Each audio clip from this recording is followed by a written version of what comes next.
Bienvenue tout le monde pour le premier pod de lecture de l'année 2025. Donc pour cette nouvelle année, on reçoit comme invité le premier roman de la série des Chroniques noires de Maisonneuve, qui est la version revisitée. Donc ça n'a pas manqué. Et pour nous en parler, on reçoit comme chroniqueuse Nicole Gauthier et comme commentatrice Lou Bénédicte. Bienvenue tout le monde, merci d'être là avec nous autres. Bonjour. Bonjour Richard. Donc, pour commencer l'événement, on va remercier justement Richard pour son beau projet de nous amener ça. Et c'est Nicole qui va faire la chronique pour nous. Nicole, c'est à toi. Bonsoir tout le monde. C'est un plaisir que Richard m'ait demandé de venir faire une chronique pour son livre. Richard Cloutier, c'est un auteur que j'ai eu le plaisir de rencontrer dans ce qui s'appelle les salons clandestins. Puis, tu sais, c'est un homme qui est bien sympathique, toujours un bon mot pour tout le monde, souriant. Puis, tu sais, on s'est mis à se côtoyer dans ces événements-là. Puis, j'ai eu le plaisir de découvrir ses livres, dont celui-ci, la nouvelle édition de la première de ces Chroniques noires de Maisonneuve. Maisonneuve, c'est la ville, en fait, mais ça ressemble beaucoup à Montréal, mais on se retrouve dans le Maisonneuve de l'auteur Richard Cloutier.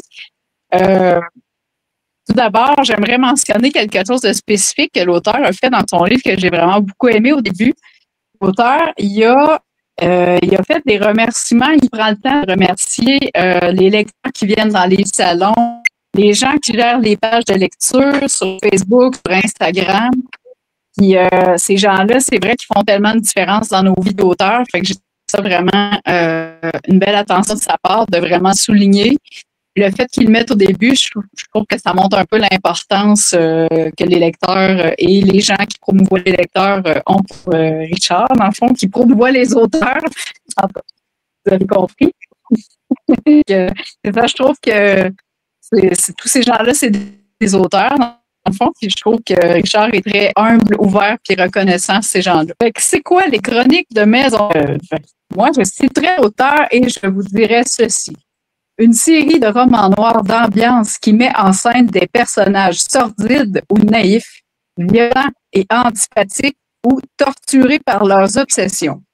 Fait que déjà, les premières phrases nous donnent envie de faire « Oh mon Dieu, on se plonge dans quelque chose où ça va devenir le chaos total. » Et effectivement, c'est une escalade tout le long du roman. Je trouvais ça incroyable. D'abord, le côté visuel, moi je suis très visuelle, puis il semble que Richard aussi, parce que le côté descriptif, les personnages, que ce soit les lieux, on se sent vraiment immergé dans la ville.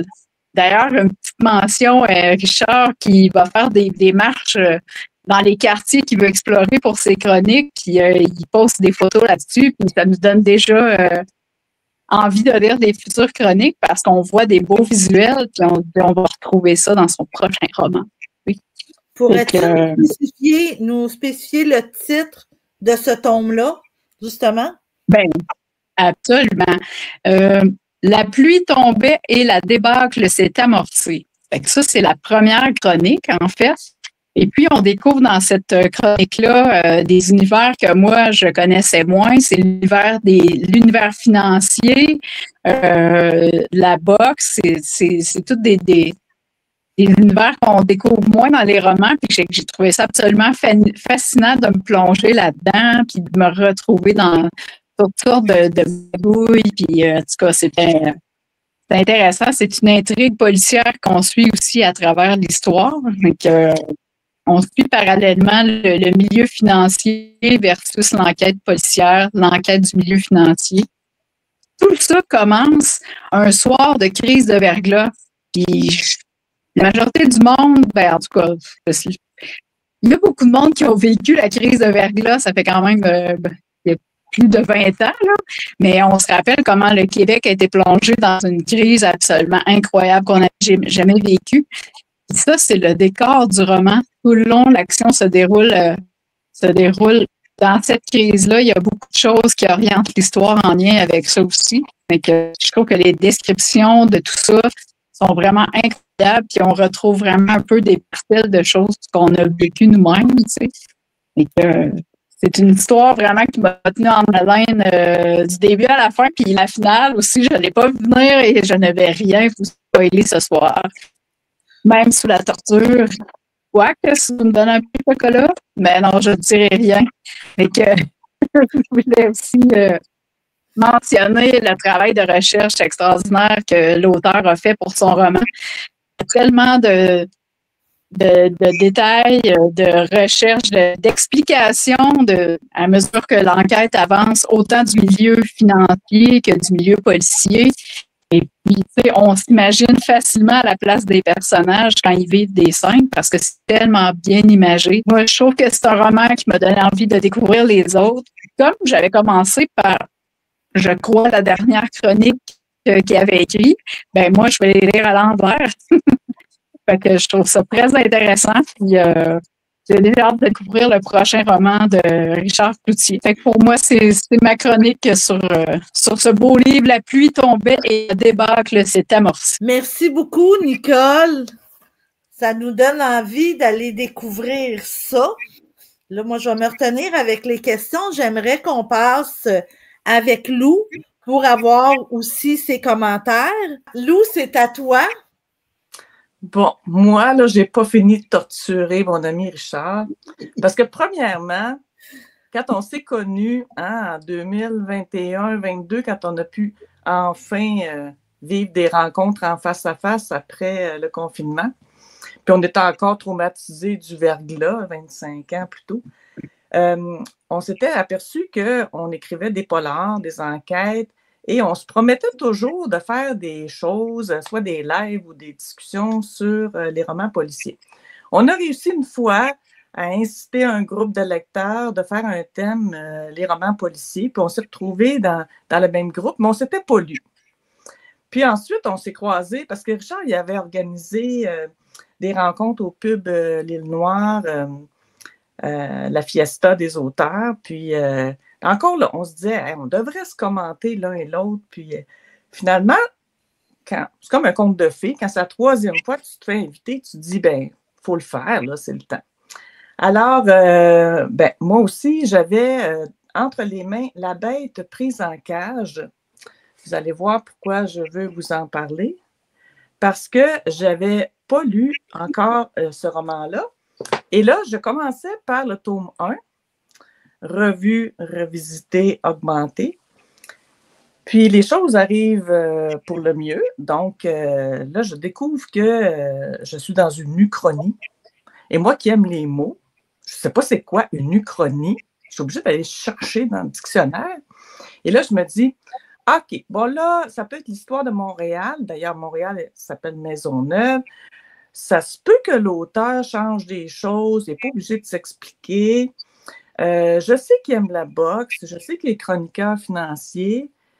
Et là, je découvre que ben, il est amoureux de Montréal, là, vraiment. Là. C'est quand on commence à lire ce roman-là, j'avais l'impression de me promener dans Montréal. Moi, j'ai travaillé 25 ans dans le quartier des spectacles, puis je prenais le train, puis j'arrivais.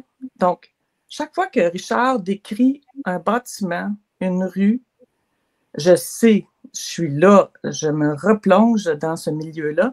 J'ai vraiment l'impression d'avoir un code QR dans l'œil qui me donne toute l'histoire du bâtiment, son architecte ou encore un fait sordide qui est arrivé sur place. Donc, je me disais, quelqu'un qui ne connaît pas Montréal, ben, il vient de gagner un guide gratuit qui va lui dire toute l'âme de Montréal. Et l'âme, ben, c'est pas juste de la lumière, hein, c'est parfois de la noirceur. Donc, Nicole est bien gentille quand elle dit c'est les affaires financières, ben, c'est surtout les fraudes, là, parce que les affaires financières, c'est pas si intéressant quand il n'y a pas quelqu'un qui s'enrichit aux dépens des autres. Hein? Là, ça commence à faire un peu d'action. Donc, là, moi, je sais que quand on écrit une enquête ou un roman policier, ben, tu sais, il y a bien des règles, puis il y a bien des postures qu'on peut utiliser. En réalité, généralement parlant, on a une victime, on a un mauvais ou un criminel, puis on a un enquêteur. Puis là, je commence l'histoire, puis là, Régent Meilleur, ben, il vit pas si longtemps, Régent Meilleur, donc je me dis, c'est pas mon héros, là, c'est pas à lui que je dois m'attacher, là, qu'est-ce que je fais? Karine, Karine, pauvre Karine. Là, je commence à m'inquiéter pour Karine. Mais Karine, elle ne sait pas non plus là, pourquoi Régent Meilleur, il vient bouleverser sa vie. Et là, Joey Stelzer. Ben lui, je l'aime, là. Parce que lui, c'est le anti-héros, là. Il arrive là pour rendre service. Puis finalement, il est important dans l'histoire. Mais Richard nous le fait oublier. Puis là, il nous amène dans les bas-fonds là, des tractations financières. Puis là, c'est toute une constellation de gens. C'est pas plus recommandable les uns que les autres, là, mais tout le monde se gratte le dos, puis le système est bien établi. Et là, ben, on s'aperçoit que l'équipe d'enquêteurs va l'avoir à la dure. Puis la pluie, puis la pluie, puis la pluie, la glace. Et là, je suis comme, Montréal, on me décrit Montréal. Tout à coup, là, c'est la pluie, c'est le verglas, ça va compliquer l'enquête. Puis au moins, je vais dire ça comme ça, les 2 premiers morts, ben, sont expliqués en partie par le contexte de cette glaciation mémorable de la crise du verglas. Richard l'a déplacé en 2021, là, mais nous autres, on est encore sous le choc de ce qu'on a vécu en 1998. Donc, dans le premier tome, je vais dire que je me sentais un peu ballottée entre comprendre toute la composition de Montréal, parce que je me disais, il prend beaucoup de tension sur les bâtiments, les rues, l'histoire derrière la configuration de la ville. La tour Drummond, elle est très importante. Ça, je ne soupçonnais pas à quel point c'était un repère, on va dire, du vice, parce qu'il se passe beaucoup de choses, dont une traite humaine. Ça, c'est vraiment, vraiment, vraiment poignant. Puis, en même temps, il y avait le verglas. Puis, tu sais, des fois, dans les polars, on dit que l'environnement ou le milieu devient un personnage.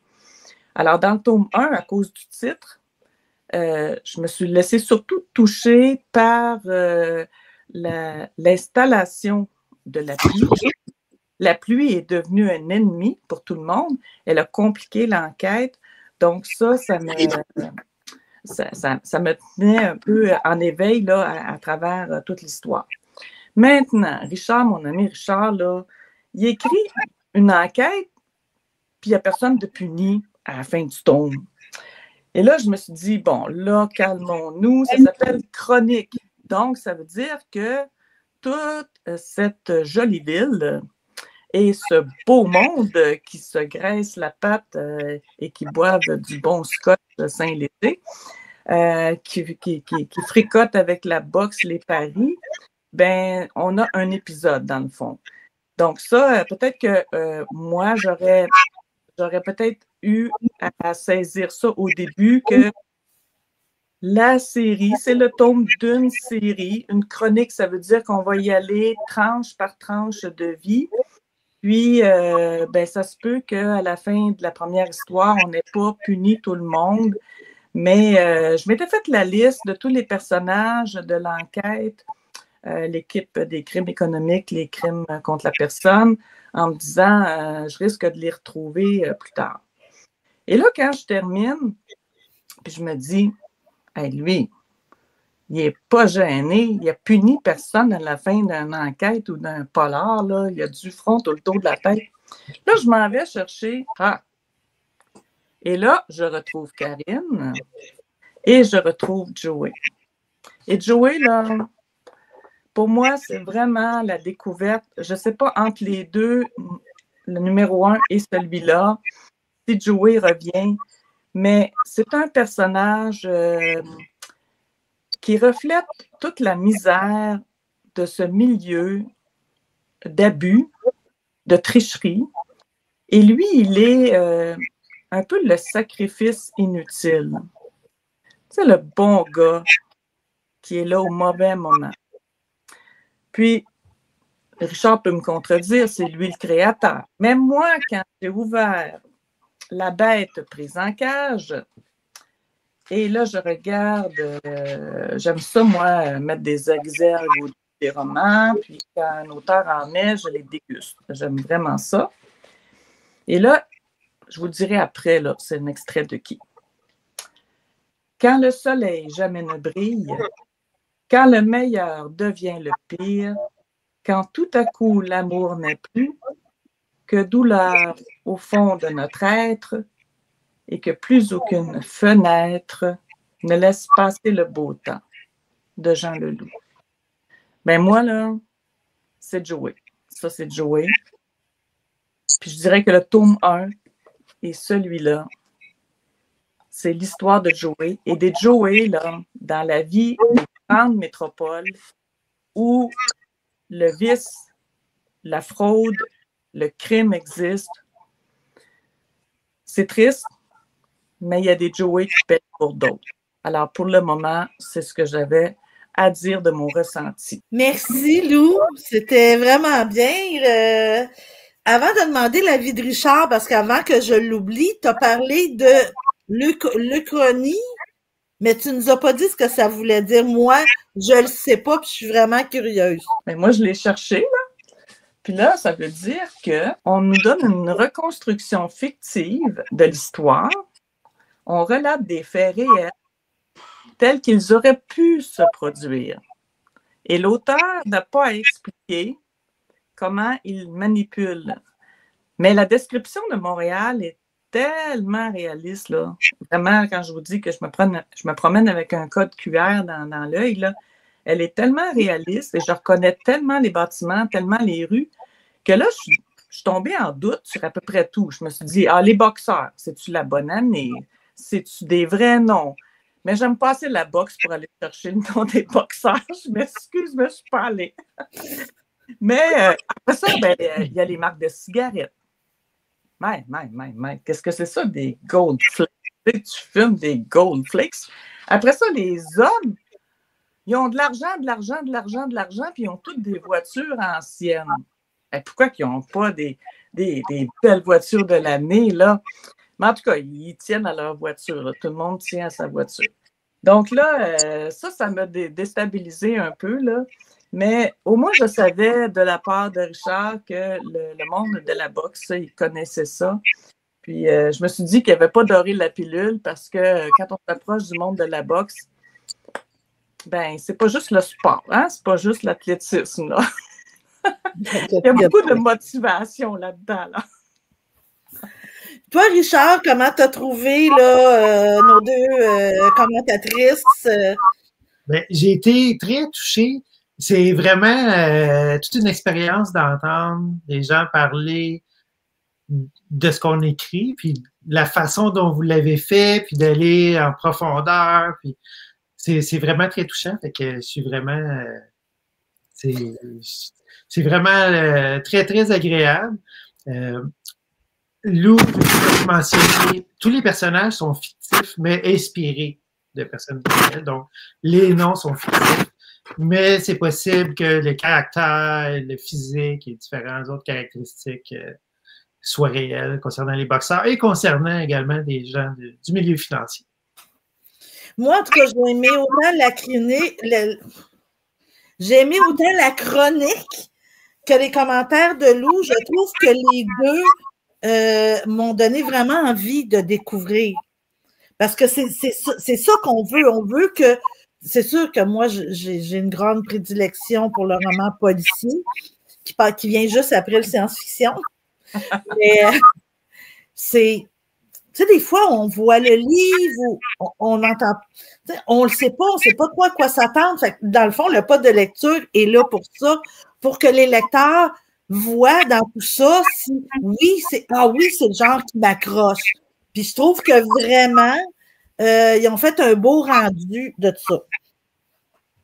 Mais toi, Richard, là, tu devrais nous expliquer pourquoi le principe de l'Uchronie a été un moteur d'écriture. Parce que j'en ai lu beaucoup. C'est la première fois qu'on me donne ça dans la première page en me disant, ben voilà, je prends cette piste-là, mais tu nous expliques pas trop, là, pourquoi. Non, ben, je ne jugeais pas nécessairement utile de l'expliquer dans le roman. Je vais vous mentionner la raison. Quand j'ai débuté la chronique, dans le fond, c'était un grand dilemme pour moi de savoir est-ce que c'est une ville imaginaire ou j'utilise Montréal, j'adore Montréal, donc même si ça avait été une ville imaginaire, j'aurais probablement pris beaucoup d'inspiration, changé les noms de rues. En fait, j'avais écrit une version au départ avec des noms de rues différents, des noms d'édifices différents, en conservant certaines descriptions. Mais j'aime beaucoup Montréal, comme vous avez pu le remarquer, et je me disais, ça prend quand même des éléments de référence forts pour créer des images. J'aime à penser que mes romans sont des romans d'ambiance, donc pour créer une ambiance, puis pour que les gens puissent plonger, puis vivre, voir, sentir les choses en lisant mes histoires, ben, ça me prenait quand même des éléments de référence importants, visuellement. Et par contre, je trouvais que c'était quand même limitatif d'utiliser la ville telle quelle. Donc, la question de l'Uchronie, c'est d'intégrer un moment où la réalité devient alternative et donc ne suit pas le cours actuel, mais conserve, dans le fond, sa nature propre. Dans le cas de Maisonneuve, mon moment chronique, le moment où la réalité alternative entre en jeu, c'est après la Première Grande Guerre, la Première Guerre mondiale. À l'époque, dans la réalité, Montréal et Maisonneuve étaient deux municipalités financièrement importantes qui avaient un rôle vraiment majeur en Amérique du Nord. Et la guerre a amené des problèmes financiers. Donc, les deux villes avaient de très grandes dettes, beaucoup de constructions en cours au niveau des biens municipaux et ainsi de suite. Et le gouvernement du Québec a obligé les municipalités à se fusionner à cette époque-là. Donc, Maisonneuve est devenue un quartier de Montréal. Dans mon uchronie, donc dans ma réalité alternative, c'est l'inverse. Et ça, ce que ça me permet de faire, c'est de conserver les acquis de Montréal tout en gardant aussi ou en introduisant des éléments qui existaient, mais qui n'existent plus parce que ma réalité alternative a évolué. Donc, c'est pour cette raison-là qu'on retrouve, par exemple, le funiculaire du Mont-Royal, qui existe encore, qui existait à l'époque. On peut voir des photos, mais là, maintenant, ça n'existe plus. L'histoire débute dans l'hôtel Queens, qui a été détruit à la fin des années 90, 89, 90. Donc, je peux décrire, là, j'ai vraiment vu les photos d'archives et ça, donc mes descriptions sont exactes, mais l'édifice n'existe plus. Comme la tour Drummond, Lou t'a montré l'illustration de la couverture. Bon, ben, ça, c'est une photo que moi-même, j'ai pris il y a, ben, je sais pas combien, j'avais peut-être 14-15 ans à l'époque que la tour Drummond existait. Donc, je peux vraiment décrire la tour, je l'ai vue, je suis monté sur le toit, j'ai visité la tour très correctement à l'époque. Mais là, maintenant, la tour n'existe plus, a été détruite. Mais dans mes histoires, la tour continue d'exister parce que c'est une réalité alternative. Alternative. Donc, c'est ce que ça permet de faire. C'est génial, c'est une bonne, je trouve que c'est une bonne idée. Ben, vous avez les références et en même temps, j'ai la liberté de faire en sorte que les gens peuvent fumer dans les restaurants ou faire un peu n'importe quoi avec des marques. T'es pas pogné dans le carcan de la réalité, surtout. Exactement. Je m'inspire beaucoup, peut-être du Montréal des années 50 aussi pour l'ambiance. Entre autres, Lou, tu l'as mentionné également, ben, les gens sont très attachés aux véhicules un peu exotiques des années 50, 60, 70. Dont un des personnages conduit une Lincoln Continental qui a été popularisée dans l'histoire, malheureusement, par le décès d'un ancien président des États-Unis. Donc, je fais des références, des clins d'œil un peu de cette façon-là. Fait que c'est la raison pour laquelle j'utilise l'Uchronie, mais mes références, mes descriptions, ben, comme vous l'avez mentionné toutes les deux, ben, vous reconnaissez très bien la ville, puis c'était l'objectif de créer cette ambiance-là. Et la ville est un personnage en soi qu'on suit à travers la chronique, à travers l'ensemble des livres là, de la chronique. Bon, moi j'ai une autre question. Là, c'est une fresque. Hein? Ouais. Ton aventure, là, c'est une fresque sur avec plusieurs personnages, dans plusieurs étapes. Puis, puisque là, on est plongé dans le tome 1, comme les autres lecteurs vont être plongés dans le tome 1, moi, je n'ai pas senti qu'on apprenait qu'il allait avoir d'autres chapitres.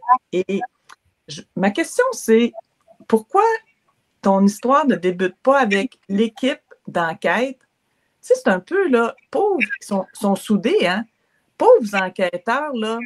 C'est comme les éboueurs de Montréal qui disent « On a fait le ménage mardi, on a fait le ménage vendredi, puis lundi, ça va être sale encore. » Parce qu'ils commencent avec cette histoire-là, et ce n'est qu'une parmi d'autres, parmi d'autres, parmi d'autres, parce que l'ambition, l'amour de l'argent, la trahison, la fraude, ça n'arrête jamais. Puis, ça nous aiderait à comprendre pourquoi, à la fin de cette histoire-là, ben, ils ne sont pas punis encore. On ne sait pas trop. Puis on n'est même pas sûr de qui est mort à cause de qui. Fait que moi, en tout cas, ça m'a pris un certain temps. Je t'en voulais un peu parce que je me disais, qu'est-ce que j'ai pas compris, là? Comment ça se fait, là? Sont-ils bons, ces enquêteurs-là? Puis là, après, je me suis dit, c'est une chronique. Fait que là, il faut y aller épisode par épisode.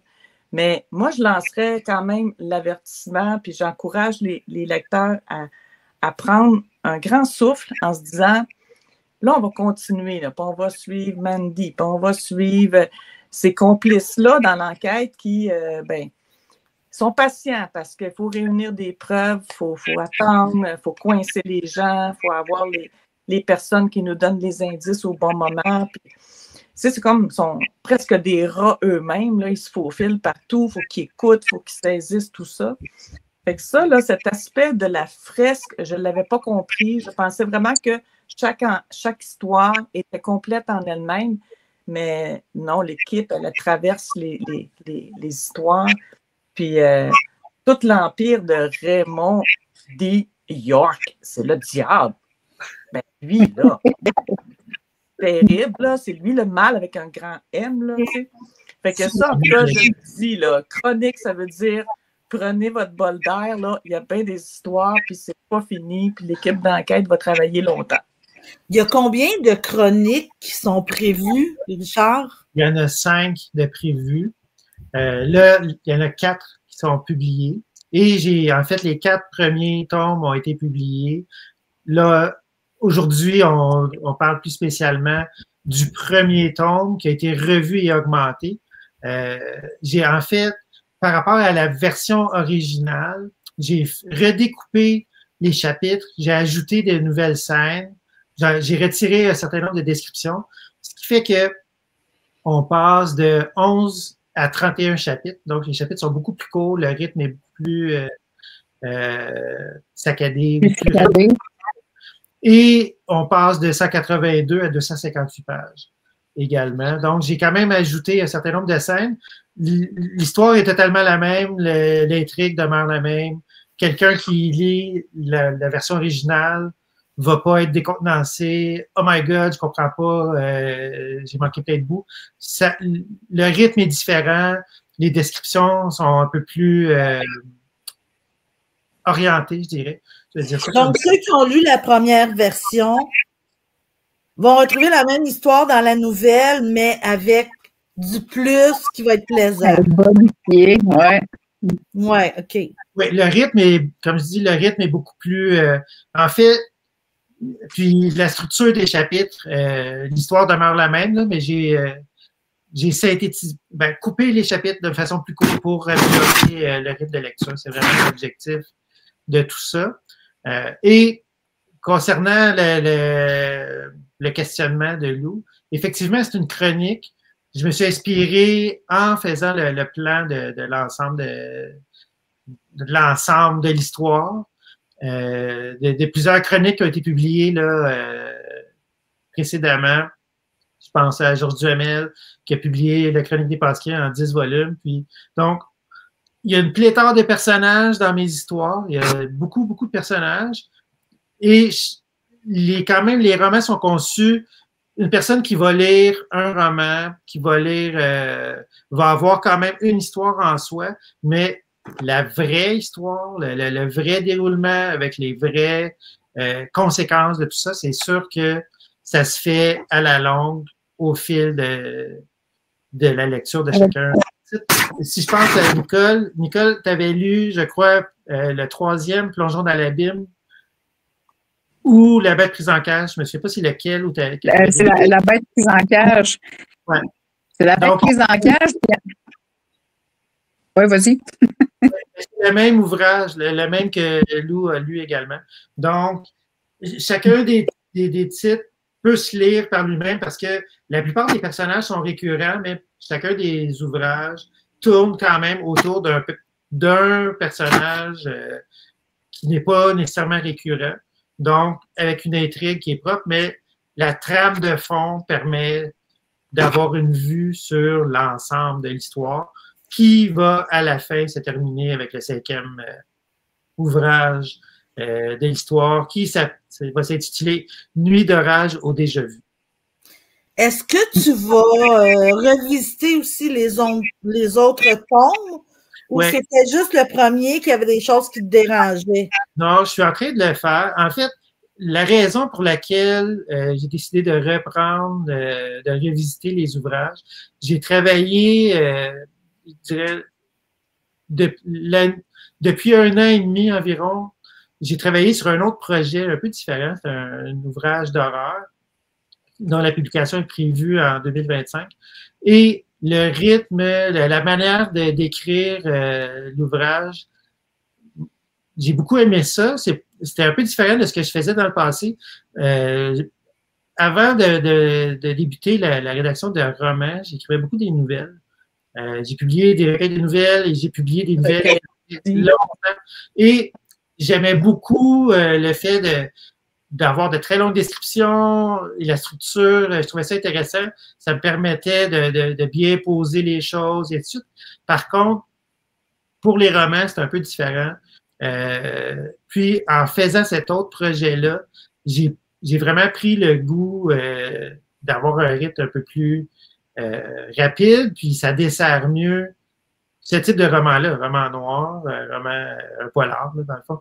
Donc, c'est cette raison-là. Et oui, je suis en train de revisiter les autres ouvrages. Je suis en train de faire le 2e tome, qui est Les Trains des naufrageurs. C'est toujours la même histoire, mais encore là, les chapitres sont beaucoup plus courts. Et j'ai même, ça c'est triste, là, mais j'ai ajouté un personnage qui fait, dans le fond, qui permet de mieux comprendre la déchéance d'un des personnages de l'ouvrage. Pourquoi tu dis que c'est triste, j'ai rajouté un personnage? Parce que les gens qui ont lu la première version devront lire la deuxième, mais ça nourrit, dans le fond, ça sert à mieux comprendre pourquoi un personnage, qui est un personnage un peu dans les mêmes eaux que notre Joey Stelza. Donc, ça permet de mettre davantage, plus profondément sa déchéance, en fait. Okay. C'est vraiment ça. Est-ce que tu peux... Vas-y, Lou. J'ai une autre question. Oui. Tu es un journaliste financier. Oui. Les petits stratagèmes là, que tu nous décris, là, ça existe-tu pour vrai? Les Pinky, là, ces petites transactions vite, là, puis là, ils ramassent là, des petites miettes, là, puis ça finit par l'enrichir, là. Oui, ça existe pour vrai. En fait, ouais. Moi, parce que là, j'ai dit, si lui invente des stratagèmes, là, on va avertir la police. moi, je suis journaliste depuis plus de 20 ans, 25 ans. J'ai été chroniqueur de boxe longtemps, donc j'ai couvert des centaines de galas de boxe. Donc, c'est un milieu que je connais très bien, de toutes les facettes imaginables. Et là, depuis plus de 10 ans, mais même un peu avant ça, mais là, je suis vraiment spécialisé au niveau financier. Donc, j'ai été journaliste économique, puis là, je suis vraiment dans le secteur financier à 100% maintenant. Donc, c'est drôle quand même de passer de chroniqueur de boxe à chroniqueur financier. On dirait que c'est étrange, mais fondamentalement, les valeurs, l'esprit de compétition, le fait d'être à son meilleur toujours, et ainsi de suite, là, c'est vraiment le même type comportemental entre les personnes. Les gens veulent réussir, puis souvent, la plupart du temps, les gens le font très correctement, puis de manière là, parfaite. Puis d'autres fois, certaines personnes, pour plein de raisons, prennent pas de décision. Donc, ça, c'est dans tous les milieux, je pense. Puis, oui, j'ai les stratagèmes que j'évoque.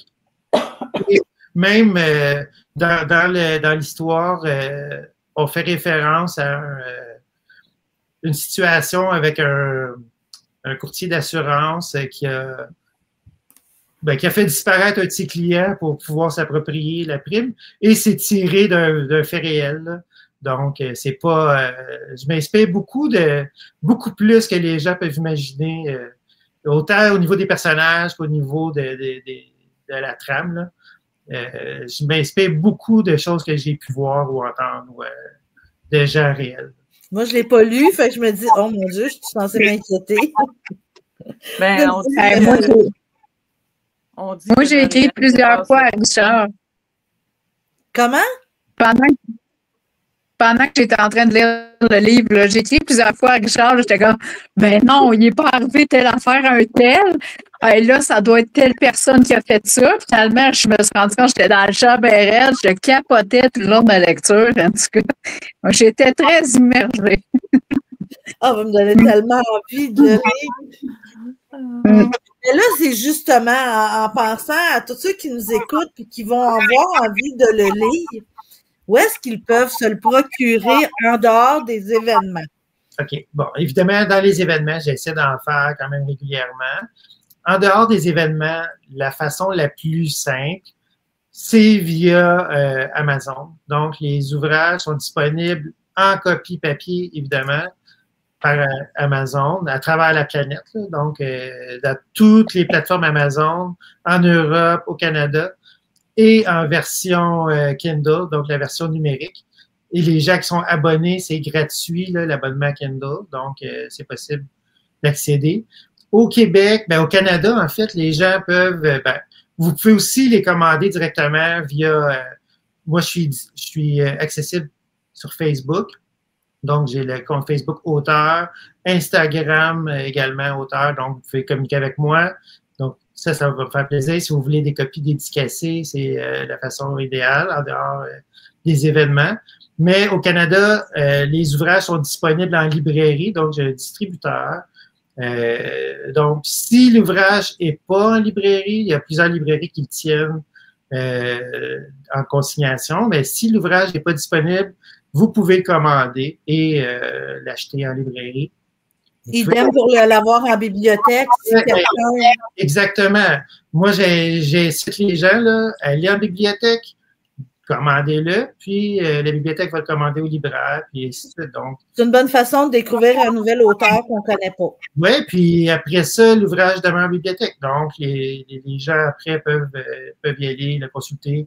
Puis c'est parfait, là. L'idée de produire des ouvrages, c'est que les gens puissent le lire, puis consommer ça, puis avoir du plaisir. Et se poser des questions, à savoir, mais pourquoi les gens fument des cigarettes Goldflake? Moi, je vais me mettre en avant 2 minutes parce que je ne veux pas oublier de le faire. J'essaie de le répéter régulièrement. Les gens qui commandent des livres sur Amazon, on vous invite à laisser un commentaire avec achat vérifié parce que Amazon tient compte de cette information pour positionner le livre. Donc, ça aide beaucoup l'auteur à être mieux vu. Donc, des commentaires. Vous pouvez nous en envoyer aussi sur Facebook, sûr que Richard il répond à tout. C'est le fun quand vous nous l'envoyez sur Messenger, on est super contents. Mais quand vous l'envoyez sur Facebook, vraiment en ligne, ouvert, ben, ça fait découvrir à d'autres personnes et encore là, ça aide l'auteur à être mieux vu. Oui. Ben, comme Nicole l'a mentionné, ben, oui, j'ai pris la peine de remercier les gens qui viennent nous voir justement dans les événements, puis les gens qui gèrent des sites littéraires, puis ainsi de suite, parce que moi, j'aime beaucoup, ben, je pense que les gens qui me connaissent le savent, là, je suis très sociable, j'aime beaucoup parler avec les gens, j'aime beaucoup échanger, puis donc, je trouve ça super agréable, les gens qui écrivent des mots, qui viennent nous voir, tout ça, donc, faut faire ça. Oui, puis des événements aussi, quand on est là, sentez-vous pas mal à l'aise de venir nous saluer parce que vous achèterez pas notre livre, vous l'avez peut-être déjà lu, on aime ça, vous jaser. Je pense que je parle en gros pour la majorité des auteurs. Oui. Ah oui, réellement. C'est super plaisir. Il y a rien qui fait plus plaisir qu'à un auteur de parler de ses livres. On fait pas du sucre à crème tout le monde pour tout le monde. Il y en a qui font ça. Là. Oui, tu vis quelqu'un? Mon maman. Ah, mais oui. Mais c'est vraiment intimidant pour les lecteurs. Tu sais, parfois, ils regardent de loin. Ils ont prévu aller visiter un auteur qu'ils connaissent, puis c'est vraiment là, puis c'est à nous de faire le travail, de les attirer avec une question, puis d'abord de leur poser à eux quel est leur appétit de lecture, parce que moi, je dis toujours, ça prend un mort pour faire une bonne histoire, parce que sous ma table, j'ai pas de littérature jeunesse, j'ai pas de romance, j'ai pas d'autre genre que ça. Mais s'ils me disent qu'ils aiment lire autre chose, bien, il y a moyen de faire une belle conversation puis de les laisser aller avant d'avoir fait toute notre pitch dans les airs. Exact. Moi, je vais avouer. C'est pas tout le monde là, qui... Non. Moi, j'ai été étonnée. À un moment donné, dans un live, j'avais fait tirer un de mes livres. Puis, c'était pas loin d'un endroit où j'allais. Donc, j'ai dit, je vais aller lui porter directement. Donc, je prends rendez-vous avec elle pour aller lui porter. Puis moi, je me prépare d'avance. Je veux pas la déranger. Fait que je dédicace le livre. Puis moi, dans ma tête, j'arrive là, je cogne, je remets le livre, puis je m'en vais. Mais non, je veux dire, elle était excitée de me voir là. C'était comme, oh ouais, non, rentre, on va prendre une photo, regarde. Mais c'est ça, tu sais, je veux dire, on est juste nous autres. Fait qu'on en tout cas, moi, je m'attendais tellement pas à ça que, tu sais, je me dis, mon Dieu, je suis pas une vedette, je suis pas quelqu'un qu'on voit à la télé, mais à quelque part... Le contact direct, là, c'est bon, hein?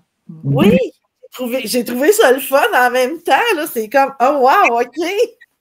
Mais on s'attend pas à ça, fait que c'est pour ça que des fois, dans les événements, certains auteurs peuvent avoir l'air un petit peu détachés, mais c'est parce qu'eux autres aussi, des fois, ils ont peur de vous déranger. Fait qu'il faut trouver le juste milieu entre les deux. La morale, c'est venez nous voir, puis on va jaser. Puis oui, on vous aime. Oui. Automatiquement, on vous aime, même si vous ne lisez pas notre style de roman. Nous, on aime ça parler de nos livres. On a toujours quelque chose à raconter. Exact. Ouais. Quand vous voulez, on peut même parler des livres des autres. Oui. Là, on a eu un beau petit moment. J'ai vraiment adoré le pas de lecture. Puis là, on va garder un instant pour chacun d'entre vous pour parler des événements, des nouveautés qui s'en viennent. Je vais garder Richard pour la fin parce que là, on vient de passer quasiment 1 heure sur ses livres. Donc, on va commencer avec la chroniqueuse, Nicole. Je vais te mettre en avant. Donc, fais-nous part de... On va rester avec toi, ça fait différent, tu sais. Fais-nous part de ce que ça vient chez toi. Bien, comme on est déjà rendu en 2026, tu sais, ça va vite, la vie, pareil. Mon premier événement, ça va être le 15 février, Salon Passager Victoriaville, que je co-organise avec mes amis José Doucette, Mélissa Laurando, Myriam Plante et Kim Dupuis. Fait qu'on vous prépare quelque chose de super le fun. Fait que mon premier événement, ça va être là. Ensuite, en avril, il va y avoir le Salon de Québec. Et je suis aussi excitée d'y aller comme lectrice aussi parce que je me fais toujours un parcours du combattant. Les auteurs que je vais aller voir, que je dois énerver, que je ne sais pas qu'est-ce que je vais leur dire. Puis, mois de mai, le 4 mai, si je ne me trompe pas, Salon littéraire de Drummond avec la belle Lou et Ben Maurice qui organisent ce bel événement. Où est-ce que je vais avoir la joie de... Oui, ça c'est pas peut-être, hein? Ça serait le fun. Et que je vais avoir la joie de présenter avec les éditions JHJ, avec Jolie Jeanne, les dossiers sinistres. On va sortir une collection qui s'appelle les dossiers sinistres. On est 4 auteurs qui présentent chacune leur roman. Dans le fond, ça va être une collection avec une histoire. Les histoires sont pas interreliées. Fait qu'on va venir vous présenter ça. C'est super hâte. Là, je travaille là-dessus actuellement. Fait pour tout de suite, c'est ce qui s'en vient. J'ai d'autres choses en écriture, mais ça va aller plus tard dans l'année. Pour moi, c'est ça. Merci, Nicole. On va passer à Lou. Voilà. Lou, c'est à toi. Ben là, moi, je vais avoir l'air d'un stalker, là, mais je vais suivre Nicole un peu parce qu'on fait aussi l'événement le 15 février à Victoriaville avec le Salon Passager. Puis ensuite, on va sûrement aller à Québec parce qu'on en profite pour aller voir des auteurs, faire des photos pour mousser le Salon littéraire Drummond du 4 mai pour dire un peu qui sont les gens qui vont être sur place. Ben et moi, à cause de la vie et de nombreux déménagements, on fait partie des auteurs de l'Outaouais et des auteurs Mauricie Centre du Québec. Pour ces raisons-là, on a le droit d'aller à la table auteurs de région au Salon du livre de l'Outaouais et celui du Salon de Trois-Rivières. Donc, on va sûrement aller faire nos beaux à la table auteurs de la région. Mais à travers tout ça, on va s'occuper de tout organiser le Salon littéraire Drummond 4 mai. On est dans un endroit complètement nouveau, beaucoup plus grand. On a plus de fonctions à assumer nous-mêmes, comme les repas, le service de boissons, breuvages. On a même de l'espace pour une zone animation jeunesse. Donc, les auteurs qui sont en jeunesse, on leur demande s'ils ont des animations clés en main. Il va y avoir un horaire tout au long de la journée. Pour le petit public qu'on veut, qui adore les livres et la lecture tout au long de sa vie. Ça laisse les parents un petit peu libres d'aller voir le public averti, côté sombre du salon. Donc, d'ici la mi-mai, c'est pas mal ça qui va nous occuper. Vous attendez à peu près combien d'auteurs pour l'événement? On a de la place facilement pour 200 auteurs et un petit peu plus parce que les tables de maisons d'édition peuvent arriver avec 4 ou 6 auteurs. Comme par exemple, Jolie Jeanne, c'est nouveau. Elle arrive avec une table maison d'édition. On a nos amis Élise et Eric avec les éditions Carnage. C'est le fun de voir à chaque année, il est clos des petites maisons d'édition indépendantes. Et là, on a la place pour leur faire des plus grandes table pour qu'ils aient 4, 6 auteurs. Puis, peux-tu préciser aux gens, c'est qui les invités spéciaux de l'événement? Sur le site, c'est déjà publié avec l'affiche. Il manque bien des logos parce qu'on est encore en train de courir après les commanditaires, mais Patrick Sénécal est décidément notre auteur vedette. Il va représenter le côté sombre. Ensuite, on a côté couleur, c'est Geneviève Guilbeault, qui est notre Drummondvilloise championne en littérature jeunesse. Elle vient d'être reconnue artiste de l'année dans notre région. Pour côté lumière, on vous réserve une surprise parce qu'on attend que la personne nous dise oui. Ça se passe cette semaine. Puis on a, dans le côté cœur, Marthe Laverdière. Vous la connaissez comme horticultrice, mais saviez-vous qu'elle pond des romans au même rythme qu'elle fait des boutures? Parce que là, elle a 2 collections de romans. Elle est très, très populaire. Donc, elle va représenter côté cœur. Et on ouvre cette année côté inspiration. Dans les 2 premières années, on devait refuser les gens qui n'étaient pas en pure fiction parce qu'on n'avait pas assez d'espace. Maintenant qu'on a un grand plateau, qui s'appelle le complexe Swift, qui est une ancienne usine qui a été revalorisée comme lieu culturel. Donc là, on a tous ceux qui ont des livres hybrides, là, poésie, art visuel, texte, poétique, prose, mieux-être, santé, réflexion. Notre seule limite, c'est pas de religion, pas de prosélytisme. On ne peut pas en accepter un puis refuser les autres. Donc, c'est 0 barre pour ce qui est de venir convaincre les gens d'être heureux malgré eux. Là. Non, on n'en veut pas. On offre des livres et chacun est heureux avec les livres qu'il choisit. Y avait-tu d'autres choses pour toi, Lou? Bien, on va sûrement faire des petites annonces là, au fur et à mesure que le concept du salon va se préciser. Là. Mais ça regarde bien. Là. On essaie de se garder quelques jours de congé dans le temps des fêtes, là, mais on est pas mal excités. Mon niveau littérature, as-tu des projets en cours qui viennent de sortir? Nous, on a fait nos nouveautés. On les a lancées en octobre-novembre. Là. En janvier, Ben et moi, on participe à un atelier d'écriture qui s'appelle les ateliers de minuit, écrire l'horreur. Donc, si ça fonctionne bien, on a déjà fait chacun un texte en respectant les limites. On est une vingtaine d'auteurs. Ceux qui vont se rendre jusqu'à la fin et qui vont retravailler à la satisfaction, c'est les éditions 6 Brumes qui vont faire un collectif de nouvelles. Pas pour une cause, là, ça va être en vente par cette maison d'édition. Donc, si ça s'avère, ben pour nous, ça va être notre première expérience d'édition officielle avec un éditeur. Donc, on a bien hâte. On va faire encore 2 jours d'atelier en janvier, puis après, on va suivre le rythme là, pour les réécritures. Mais on a beaucoup de conseils. C'est vraiment incroyable d'apprendre qu'à l'intérieur de l'écriture de l'horreur, tout le spectre, comment on peut travailler 3 sortes de finales. En tout cas, nous, on aime ça. On aime ça apprendre, puis on aime ça écrire, puis embarquer dans des nouvelles aventures. On ne l'avait pas encore essayé, alors nous voilà, on est là-dedans. Ah, ben c'est génial. Fait que la suite va venir. Ah, c'est certain, nous, on va jusqu'à la fin, là. Excellent. Bon. Ben moi, je suis toujours avec mon dernier désinence, qui est le 5e, le 5.1, qui est sorti là, justement là, récemment là, pour Noël.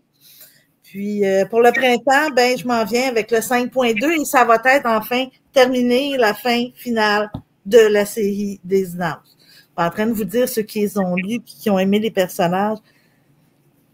Peut-être que vous les reverrez ailleurs. Ça va être à venir. Et moi, pour les événements, je fais pas beaucoup de choses. J'ai pas grand-chose à date que je me suis inscrite l'année prochaine, mais je vais être au Salon du livre de Drummondville, qui est jusqu'à maintenant mon salon préféré. Il y a de la place, il y a de la place. Oui, ben je t'ai envoyé ma demande. Oui. C'est fait. Moi, il n'est pas question, je manque mon coup. Donc, on va revenir avec Richard. Donc, Richard, c'est à toi de nous dire où te trouver, etc.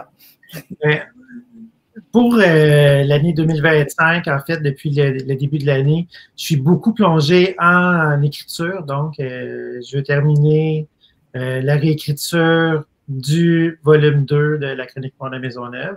Donc, mes efforts là, sont beaucoup axés sur le fait de terminer cet ouvrage-là et de le rendre disponible pour ma participation le 4 mai, probablement, au Salon de Drummondville également. Donc, c'est... il y a de la place! Oui, c'est ça, c'est ma participation là, j'attends ma confirmation, mais en principe, ça devrait bien se faire. Donc, c'est le premier salon là, que j'ai de confirmer, si on veut, là, pour 2025. Super. Fait que tu n'as pas d'autres événements pour l'instant. Pour le moment. Là, je veux juste, en fait, saisir l'occasion pour remercier tout le monde, remercier Lou, Nicole. C'était un grand privilège d'écouter ce que vous aviez à dire, les questions que vous avez soulevées. Tout ça, là, c'est vraiment... C'était vraiment plaisant comme expérience. Ça a été un super beau pod de lecture. On va en profiter, j'imagine que tout le monde va vouloir se joindre à moi en cette journée spéciale de la sortie du pod pour souhaiter une belle et heureuse année 2025 à tous les lecteurs, tous les chroniqueurs, tous les auteurs et même les autres personnes. Ben, bravo à Pascal, parce que ton concept, il a bien, c'est bien implanté, puis il a bien fleuri tout au long de l'année. Puis nous, le 4 mai, il y a de la place pour tous les lecteurs, puis tous les auteurs et même les autres personnes. Donc, on vous attend, toute la gang, on vous attend toutes pour le 4 mai. Ça va être le retour du beau temps, le retour du soleil et de la chaleur. Oui, madame. Ben, merci à tout le monde. On est content de savoir. Bonne année, tout le monde. Continuez d'écouter le pod de lecture durant toute l'année 2025. Il y a plein de belles surprises qui vous attendent. Continuez d'aimer les livres et les auteurs. Oui. Merci tout le monde.